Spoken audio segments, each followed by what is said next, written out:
Pas de panique. Ça fera pas mal.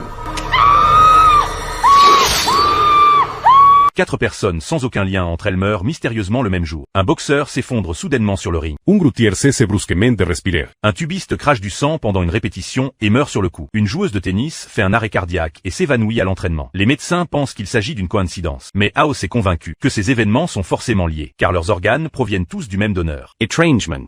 Le grutier a subi une greffe intestinale. Il est mort d'une insuffisance pancréatique. La joueuse de tennis a reçu une greffe de rein, mais son cœur s'est arrêté de battre. Le boxeur a subi une greffe cœur-poumon. Il est mort d'une insuffisance hépatique. Le tubiste a reçu une greffe de foie. Il est mort d'une embolie pulmonaire. Les organes greffés et les causes de décès ne correspondent jamais. 2 autres personnes ont également reçu des greffes d'organes. L'une est un vieil homme alité, atteint d'un cancer du côlon et d'insuffisance pancréatique. L'autre est une enseignante. Elle a subi une greffe de cornée il y a 5 ans. Elle semble en bonne santé. Foreman suggère de lui retirer les yeux d'abord. Je suis désolé, nous allons être obligés de vous enlever votre œil. Me l'enlever? La cécité est plus rassurante.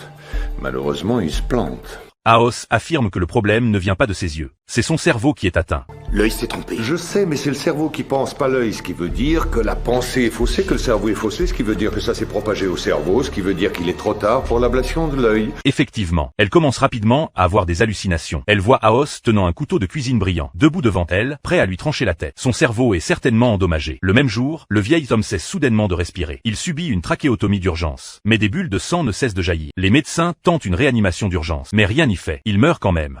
Sauver le cerveau. Pas besoin d'accord pour une autopsie. Cependant, sa mort donne aux médecins l'occasion d'examiner son tissu cérébral, sans avoir à risquer une opération du cerveau sur l'enseignant.